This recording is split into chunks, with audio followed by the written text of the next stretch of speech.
Discuss करेंगे delegation और decentralisation के बीच का डिफरेंस, क्योंकि बहुत सारे लोग इन दोनों में कंफ्यूज हो जाते हैं। तो सबसे पहला है, हम डिस्कस करेंगे स्कोप, जो कि है सीमा या क्षेत्र। डेलीगेशन है, डेलीगेशन में स्कोप है, इट इज़ नैरो और limited in scope since only 2 parties are involve. तो जो डेलीगेशन का स्कोप है वो नैरो और लिमिटेड है, क्योंकि सिर्फ 2 ही लोग इन्वॉल्व होते हैं इसमें, सुपीरियर और सबॉर्डिनेट।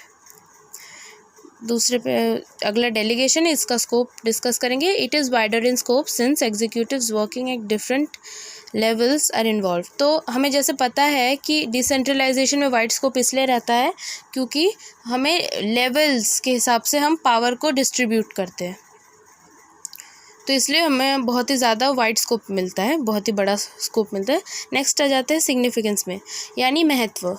तो डेलीगेशन दो an important function but is routine function of the managers.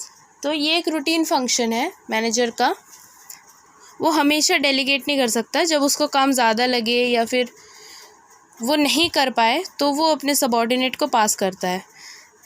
Decentralisation is very important since it is a one time decision and in fact a policy matter. तो जब हम decentralisation के बारे में सोचे तो हमें उसके बारे में उसकी इम्पोर्टेंस ज़्यादा है, क्योंकि हमें उसे एक बार में ही बनाना पड़ेगा।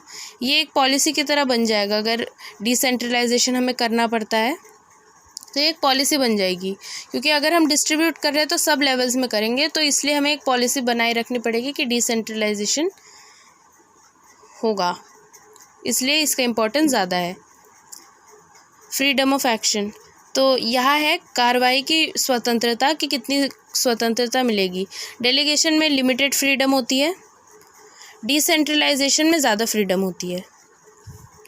नेक्स्ट आ जाते हैं रिस्पॉन्सिबिलिटी, यानी जिम्मेदारी।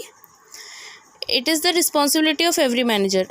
हर एक मैनेजर की रिस्पॉन्सिबिलिटी होती है डेलीगेशन, कि वो अपने सबॉर्डिनेट को पास करेगा कोई ना कोई काम। नेक्स्ट डिसेंट्रलाइजेशन पे, it is the responsibility of the top level management. तो यहाँ डिसेंट्रलाइजेशन में ये टॉप लेवल मैनेजमेंट की रिस्पॉन्सिबिलिटी होती है कि वो बाकी लेवल्स को भी अथॉरिटी देगा। नेचर, नेचर है प्रकृति। Delegation is compulsory nature. Delegation ज़रूरी है नेचर के लिए, ताकि हमारा सबॉर्डिनेट भी काम सीख सके। Decentralisation is an optional policy. Decentralisation हम कर भी सकते हैं, नहीं भी कर सकते हैं। नेक्स्ट आ जाते हैं पर्पस पर, जो कि है उद्देश्य। To reduce the workload of manager. तो मैनेजर का वर्कलोड या फिर उसका काम ज़्यादा हो जाने की वजह से वो अपना काम वर्कलोड को थोड़ा रिड्यूस करना चाहता है, जिसकी वजह से वो अपने सबॉर्डिनेट को कुछ काम दे देता है। डिसेंट्रलाइजेशन का पर्पस क्या है, उद्देश्य क्या है?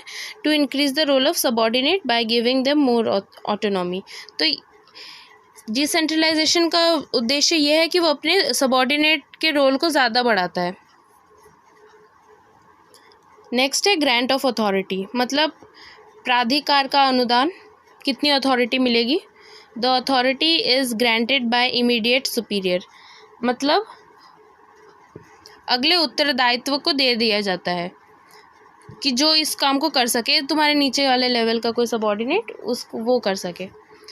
डिसेंट्रलाइजेशन में होता है the authority is granted by the top level management. तो अथॉरिटी डिसेंट्रलाइजेशन में टॉप लेवल मैनेजमेंट देता है।